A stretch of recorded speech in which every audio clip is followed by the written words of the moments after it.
In Ukraine, the decimated city of Mariupol facing another enormous crisis. Russian forces relentlessly bombed and besieged that southern port city for months. And today, a Ukrainian official said decomposing bodies and garbage there have contaminated the drinking water. He says that's increasing the risk of a cholera outbreak. The Ukrainian official added Russian authorities are shutting down the city and introducing a self-imposed quarantine. NBC News couldn't independently verify those claims. Cholera is a bacterial disease that can cause vomiting and diarrhea, according to the World Health Organization. In the most severe cases, cholera can kill within hours if you don't treat it. The WHO warned last month about the threat of infectious disease outbreaks, and here we are. The contaminated water as Russian forces continue to take more ground in eastern Ukraine.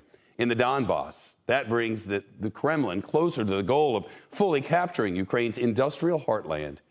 The fierce fighting forcing Ukrainian rescue crews to evacuate the last remaining civilians in the Donbass. But not all of them want to leave. International coverage now from our sister network Sky News and their correspondent Stuart Ramsey. We climb on board their enormous rescue truck.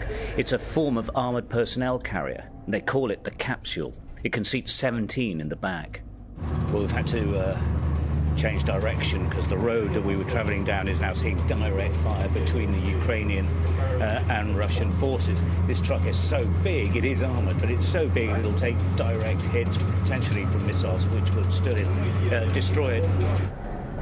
We weave our way towards that next destination along the Ukrainian lines. We reach another group cooking outside. There's no water or power anymore. I'm not going anywhere, she says. If God wants me to live, I'll be saved.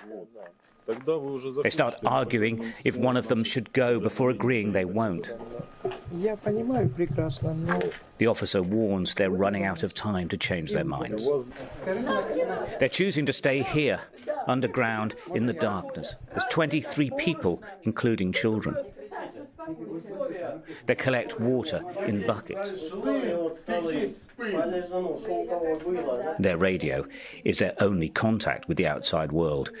It's miserable, but it is home. Если мы уедем, мы сюда уже не приедем, и вообще бомжи.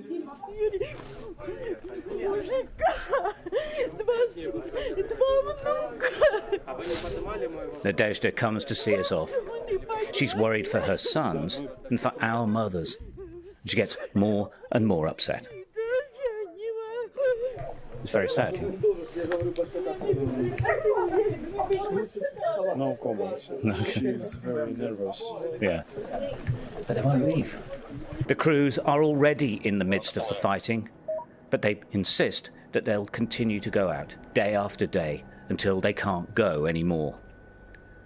And nobody knows when that will be. Stuart Ramsey, Sky News, in the Donbass.